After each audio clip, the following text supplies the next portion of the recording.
Some people think Tom Brady should win the MVP. Some people think Russell Wilson should win the MVP. I think Carson Wentz should win the MVP.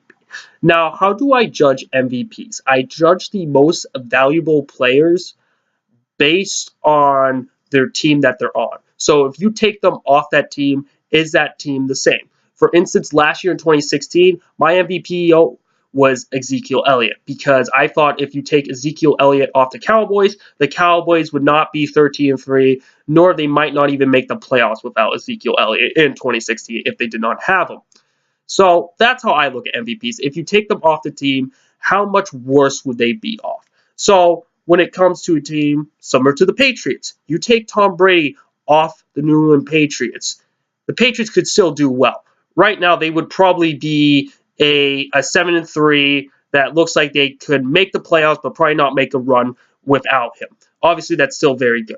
And when you look at the Seattle Seahawks, if you look at Russell Wilson, obviously Russell Wilson, his offensive line isn't doing that great, and I'm not a big fan of Jimmy Graham, but obviously he has Doug Ball, he's got some receivers there, and his defense for the most part can play well at times and has been playing well, but overall, he always had a super talented roster around him.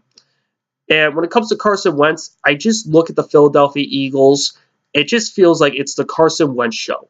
The Philadelphia Eagles remind me of the 2010 Green Bay Packers. And that's saying much because that team won the Super Bowl. And when it comes to the teams, they run a very similar offenses and very similar defenses to each other. If you look at their offense, it's a West Coast offense. And not only that, it's a horizontal offense. And when I look at the skill positions, when I look at the running back, receivers, and tight ends, I'm just not very impressed by what the results they have.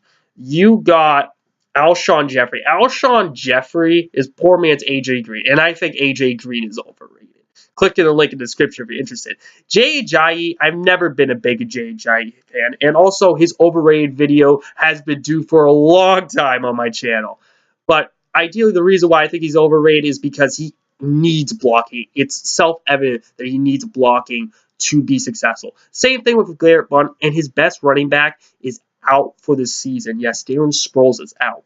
So when I look at Carson Wentz, he doesn't really have much around him. And also, Zach Ertz, I think he's overrated. Click in the link in the description if you're interested. And also, I'm not a big Brett Selleck guy in his later years.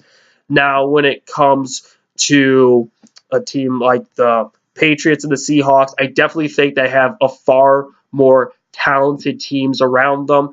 And I just feel as if that they should do well. It's pretty obvious that they should do. Not saying that if you put them on another team, they still wouldn't be good players. Of course, I still think Russell Wilson would be a good player off the Seahawks. I think Tom Brady would still be a great player without the Patriots.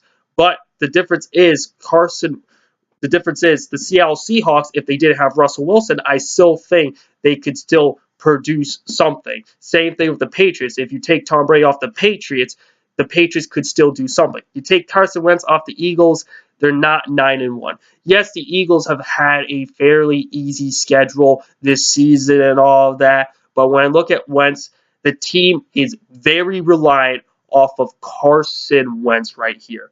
And at that 9-1 record, it's hard to argue that he's not the MVP. Who do you guys think is the MVP? Leave your comments down below. I'll see you guys next time. Peace.